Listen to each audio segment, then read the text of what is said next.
This is Law Enforcement Encounters, raised in Vallejo, proven in Sacramento. I am retired police officer Samuel Davis Jr. I served 28 years with the Sacramento Police Department. The content for this podcast is written and recorded by me and is based on real police calls and experiences I encountered during my years working the streets. Some stories are intense, some are emotional, some are difficult to revisit, but all of them are part of a profession and a journey that helped shape my understanding of people, violence, fear, survival, and life itself. The names of the individuals connected to these incidents have been changed to protect the innocent and respect the privacy of those involved. These are the stories behind the badge. Law Enforcement Encounters, raised in Vallejo, proven in Sacramento. Tonight's story is called Baptized in Mud. Every police officer remembers the moment they realized, I'm not in the academy anymore. For me, that realization didn't come during a felony stop. It didn't happen while pointing a gun at someone. It didn't happen on my first fight. It happened face first, in the mud. But before I tell you how I managed to baptize myself in a muddy field while chasing a suspect, I have to take you back to where every police officer's journey truly begins. The academy. The academy. I spent 6 months attending the Sacramento Police Academy as a police recruit. Those 6 months changed my life. Every day revolved around discipline. Your boots had to shine. Your uniform had to be perfect. Your gig line had to be straight. You learn very quickly that details matter, because in this profession, details save lives. During those 6 months, we learned criminal law, vehicle codes, search and seizure, officers' safety, defensive tactics, emergency vehicle operations, firearms, shotgun qualifications, report writing, radio procedures, building searches, domestic violence investigations, traffic enforcement, pursuit policy, and probably 100 other things that seemed overwhelming at the time. Every day brought another challenge.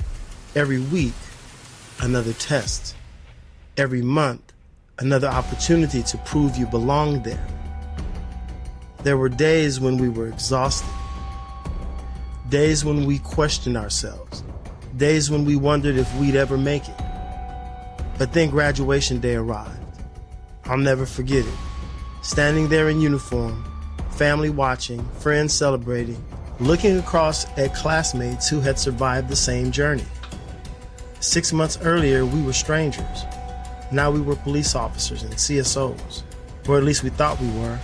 What none of us fully understood was this. The academy teaches you how to survive training. The streets teach you how to survive policing. There's a huge difference. My locker. After graduation, I reported to my assigned station. I remember opening the locker room door for the very first time. The sounds hit me before anything else. Veteran officers laughing. Lockers slamming shut. Someone making coffee. Another officer talking about a call from the night before. Somebody giving another officer a hard time about something that had happened on a previous shift. It wasn't loud. It wasn't chaotic. It felt comfortable. Like a family that had known each other for years. Then I found my locker. It had my name on it. It doesn't sound like much now, but at 20-something years old, standing inside the Sacramento Police Department wearing a brand new uniform, that locker represented something much bigger. It meant I belonged. It meant this wasn't a dream anymore. This was my career. I opened the locker and neatly hung my uniforms. And whatever extra equipment I had, my boots, everything I need before walking out to a patrol car. I stood there for a few seconds, longer than I probably should have. I remember thinking, this is where it starts for me. I really work here now. Police culture. Police culture is unlike any place I've ever worked. Every officer arrives with a different story. Some came from the military, some came straight from college, others had worked security, some had families, Others were just beginning adulthood, different backgrounds, different personalities, different life experiences.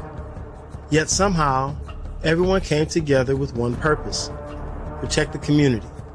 Inside every department, you'll find strong personalities, natural leaders, quiet leaders, jokesters, serious officers, people who never stop talking, people who barely speak unless something important needs to be said. One thing I always appreciated about Sacramento Police Department was how intelligent the officers were. There were a lot of smart people wearing those uniforms, but every rookie has one question floating around in the back of their mind. Where do I fit in? I asked myself that same question. Who was I going to become? What kind of officer would I become? That answer wasn't waiting in the academy. It would be earned one shift at a time. Then there was something every rookie experiences. Everybody knows you're new. You don't have to tell them. They really know.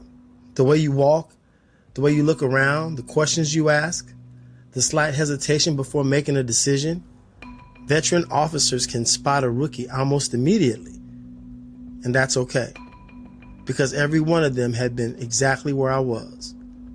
The important thing wasn't pretending to know everything.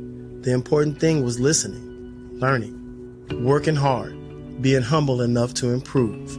Field training. Graduating the academy didn't mean we were finished learning. In many ways, we hadn't even started. Field training was where everything became real. The Sacramento Police Department used a 4-phase training program. Phase 1 was observation. You watched, you listened, and then you learned.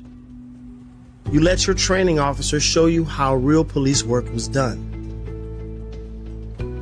Not a lot more said after that. Phase 2. Phase 2 gave you more responsibility. Now you were contacting people. You were taking statements from people. You were writing reports, different sections of it, learning how to investigate. Phase 2 was probably one of my most fun phases to work. So then there's phase 3. You are preparing to work alone. By this point, your training officer expects you to think like an officer, to recognize danger, to make decisions, to solve problems. That's what's expected of you in phase 3. Finally came phase 4. After you have finished phases 1, 2, and 3, you take a huge test to get to phase 4. If you pass that huge test, you now have made it to be able to work alone as an officer out in the field. So phase 4 was the first time you drove a patrol car by yourself. No training officer sitting beside you. No safety net, just you, the radio and reality, and whatever waited around that next corner. Training officers demand excellence for one reason. They know mistakes on this job can cost lives. They're not trying to make your life miserable. They're trying to make sure you live long enough to have a career. Looking back now, I appreciate every correction they ever gave me, even the ones that came with a little embarrassment. As it turns out, one of those lessons was only a few shifts away. The pursuit. By the time this story took place, I had already been assigned to my 3rd training officer. I had roughly 2 months on the job. I was beginning to feel more comfortable in the uniform, but I was still very much a rookie. Every shift was another opportunity to learn something new. Every call was another evaluation. Every decision mattered. On this particular evening, we were working swing shift. Our swing shift was from 3 o'clock in the afternoon to 1 o'clock in the morning. The city always seemed different during those hours. People were getting off work, restaurants were filling up, families were settling in for the evening, and at the same time, another part of the city was just waking up. Drug activity, car thieves, burglaries, street crime. Those were the hours when patrol officers earned their paychecks. My training officer and I were driving through our beat when we observed the vehicle run through a stop sign. Nothing dramatic, just a simple vehicle code violation. We get it. A lot of people do it. The kind of traffic stop patrol officers make every single day. My training officer glanced over at me. Didn't say much. He simply slowed our patrol car enough to get in behind the vehicle. I already knew what was coming. He wanted me to watch the entire process.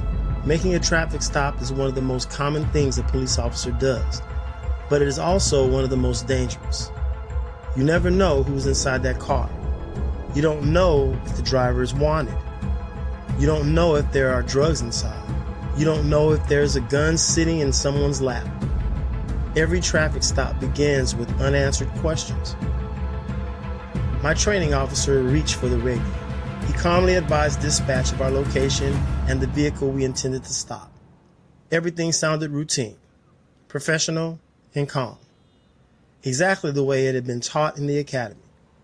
He activated the overhead lights. Normally, that's the end of the story. The driver sees the lights, signals, pulls to the curb. The officer makes contact. Maybe a warning, maybe a citation, maybe an arrest. But most stops end without incident. This one didn't. The overhead lights came on, the brake lights never did. The vehicle kept moving. For a second, I thought maybe the driver hadn't even noticed us, because that happens sometimes. But after several more seconds, it became obvious he wasn't looking for a place to stop. He was trying to get away. This was a full-blown pursuit. Just like that, an ordinary traffic stop became a vehicle pursuit. Everything changed. The atmosphere inside our patrol car changed instantly. No panic, no yelling, just focus, complete focus. The driver accelerated, my training officer did the same. The distance between us stayed about the same. I remember looking ahead, trying to anticipate what the driver was going to do next. Would he turn? Would he crash? Would he bail out and run? How many people are in that car? How many guns are in that car? Back then, we didn't have GPS maps mounted inside patrol cars. You learned your city by driving in it, street by street, and then you had a map book. Intersection by intersection, I was still learning. There were moments during the pursuit when I honestly had no idea where we were. I recognized major streets, but many of the streets were still unfamiliar to me. That didn't matter. The only thing that mattered now was staying with the suspect safely. As we continued through the neighborhood, I found something interesting happening inside myself. I wasn't scared. At least I don't remember being scared. I was alert, focused, and calm. The academy had prepared me to think under pressure like this. Now I was finding out whether those lessons would actually hold up on the street. This wasn't a scenario anymore. This wasn't an instructor pretending to be a suspect. This was real. Somewhere inside that vehicle was someone who had already decided he was not going to cooperate with the police. Whenever someone makes that decision, you have to begin asking yourself another question. What else are they willing to do? If they're willing to run, are they willing to fight? Are they armed? Will they shoot? Those questions don't create fear. They create awareness, and awareness keeps officers alive. The pursuit continued for several more moments before everything changed again. The suspect suddenly lost control. The vehicle slid off the roadway. Its tires dug into soft ground. Mud sprayed behind the car as it came to a violent stop. Before the engine had even finished revving, the doors flew open. People started running. Without saying a word, my training officer and I were out of our patrol car. The foot pursuit had begun. The foot pursuit. The moment those car doors flew open, there was no time to think. There was only time to react. Training had become instinct. The driver came out of the driver's door exactly like I expected. He never looked back. He simply took off running. Without hesitation, I went after him. The sound of boots pounding against the pavement echoed through the neighborhood. Adrenaline has a funny way of changing your senses. Everything seemed to slow down, but at the same time, everything was happening incredibly fast. My eyes never left the driver. I wasn't looking at houses. I was looking at fences. Anything except the man I was chasing. Years later, when people ask what goes through your mind during foot pursuit chases, the answer is surprisingly simple. You're trying to solve one problem: catch him. Nothing else exists. Every stride he takes, you're matching it. Every turn he makes, you're anticipating it. The distance between us wasn't getting any bigger. It was getting smaller. I could hear his breathing, heavy, labored. He was giving everything he had. So was I. As we continued running, another thought entered my mind. Stay alert. Never become so focused on catching the suspect that you forget officer safety. Could someone else still be inside the car? Was another suspect running somewhere behind me? Was anyone armed? Those thoughts come and go in fractions of a second. You don't panic though. You simply stay aware. The driver glanced over his shoulder for just a moment. That was all I needed. I closed the gap. 5 feet, 4 feet, 3 feet.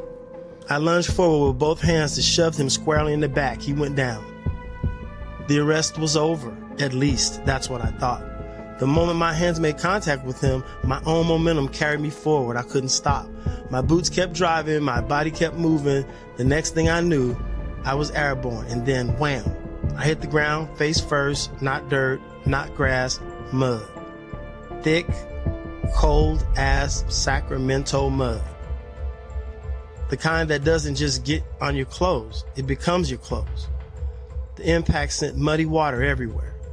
I felt it splash across my face, into my hair, across my uniform, down my sleeves, inside my gloves. I remember lifting my head and thinking, you have got to be kidding me. But there wasn't time to worry about that. The suspect was still lying in front of me. I grabbed him before he could get back up.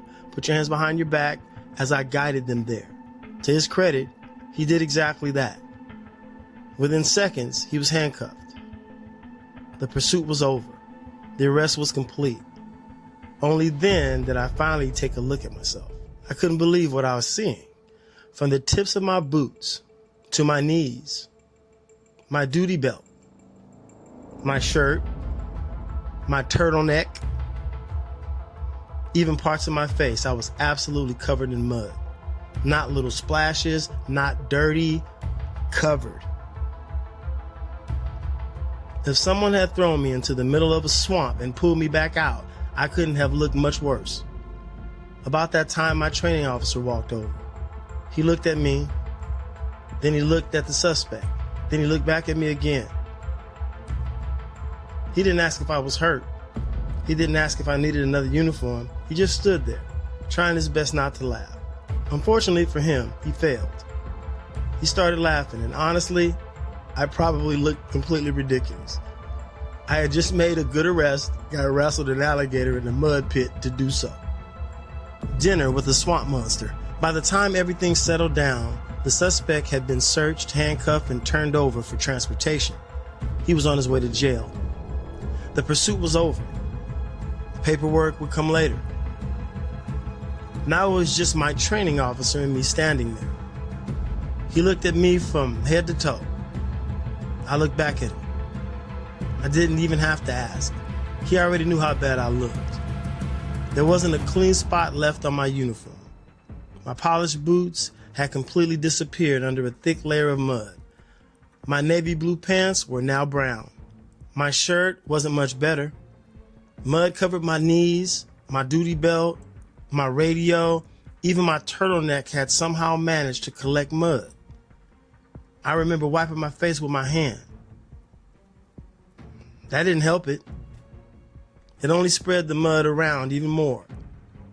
I looked like I had lost the fight with Mother Nature. In my mind, there was only one logical thing that was going to happen next. We were going back to the station. I'd grab my spare uniform out of my locker, change my clothes, throw this uniform into a plastic bag, send it to the cleaners, problem solved. That seemed perfectly reasonable. I started to get a little happy. My training officer looked at me for one more second. He smiled. So, you hungry? I honestly thought he was joking. So I laughed. Oh man, really?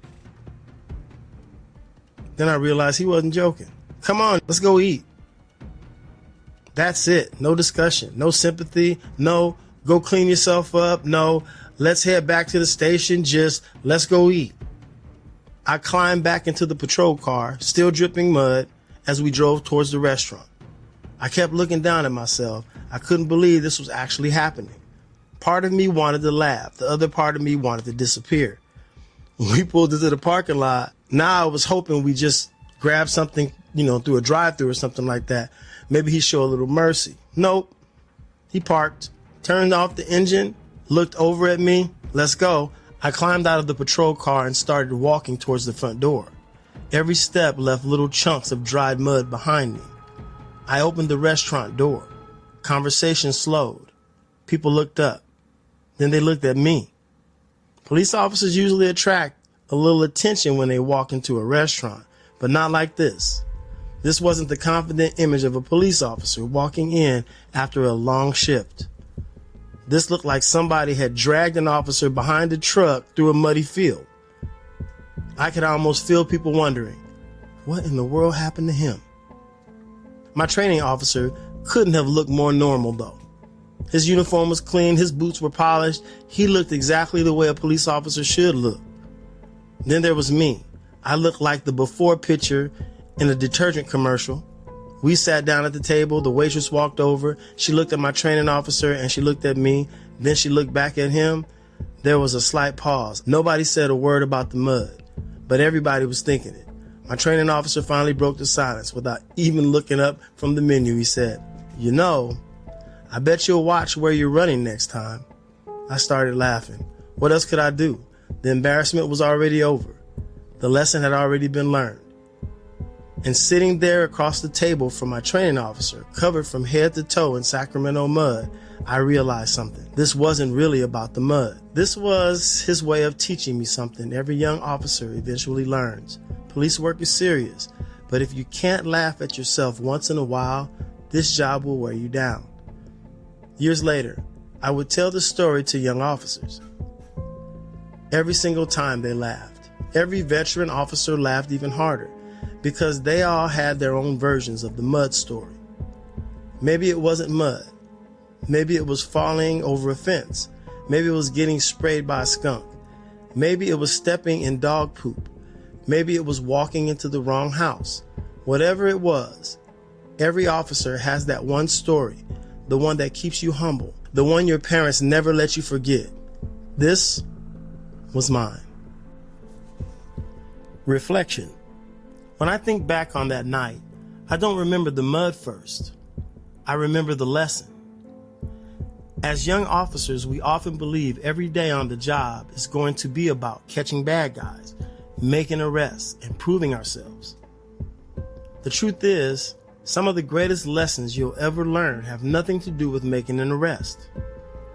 They have everything to do with becoming the kind of person other officers can trust. Field training isn't just about teaching you the law. It isn't just about teaching you tactics. It isn't just about teaching you how to write reports. Field training is about shaping your character. It's about teaching you to stay calm under pressure. It's about teaching you to recover from mistakes without losing your confidence. It's about learning to accept constructive criticism without taking it personally. And sometimes it's about learning to laugh at yourself. There are going to be days when you make mistakes, days when you're embarrassed, days when you wish nobody had seen what just happened.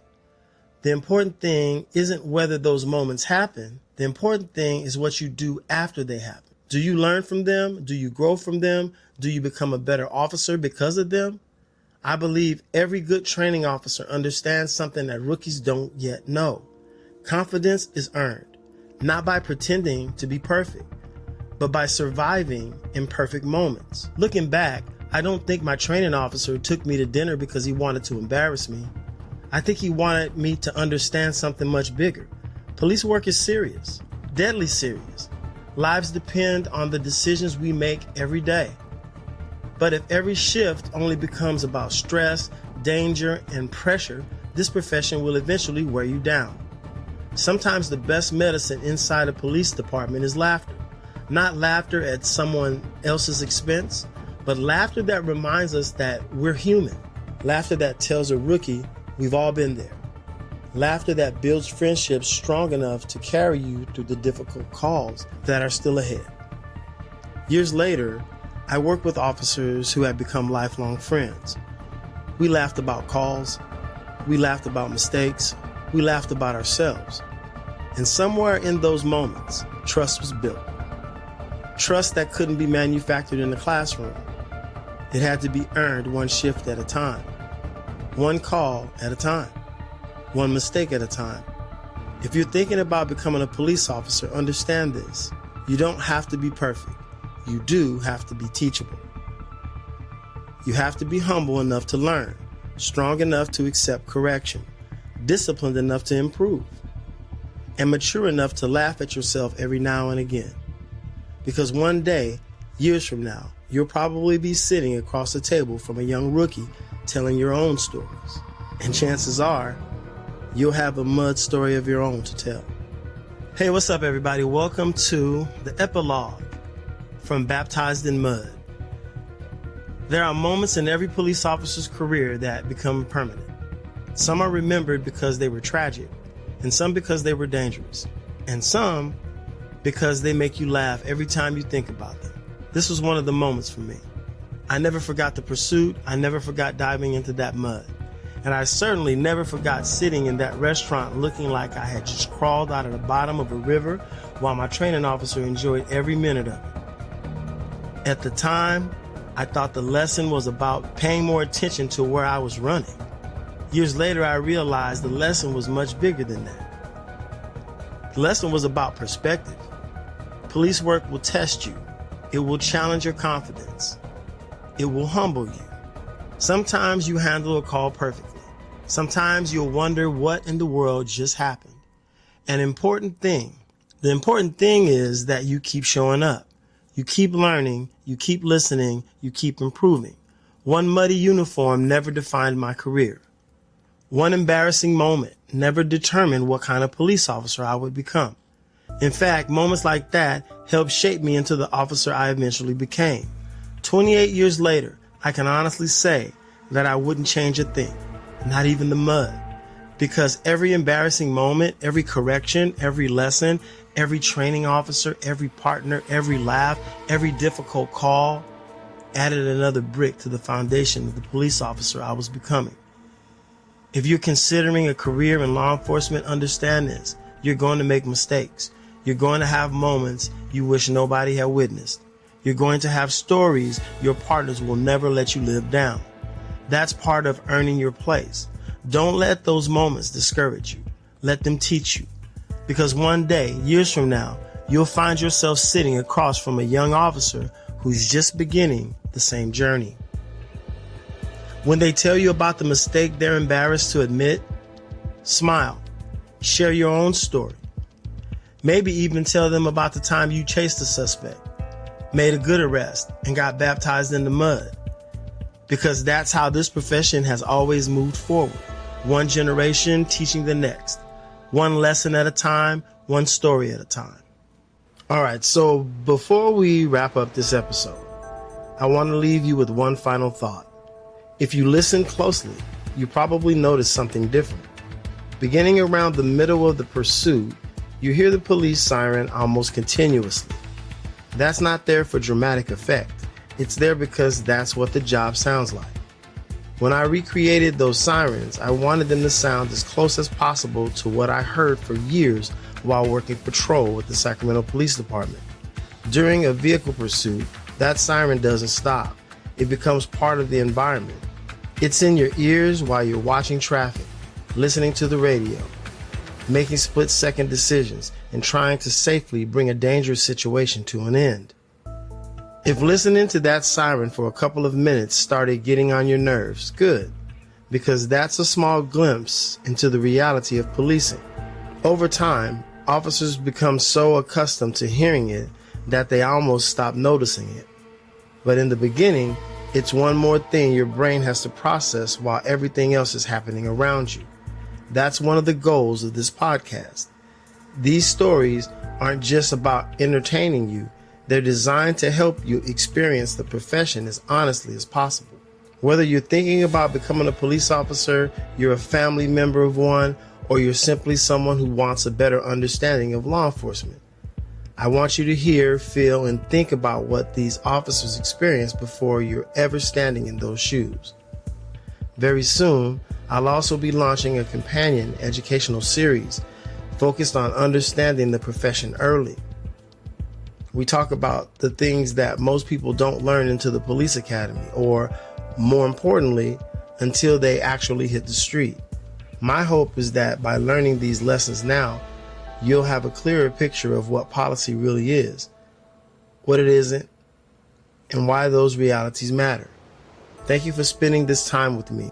Until next time, stay safe, keep learning, and remember, the more you understand the profession early, the better prepared you'll be to understand the people who wear the badge and the communities that they serve. Thank you for joining me for another episode of Law Enforcement Encounters, raised in Vallejo, proven in Sacramento. I'm Samuel Davis Jr. Until next time, be safe, take care of one another, and remember that every person you meet is carrying a story you may know nothing about. We'll see you on the next encounter.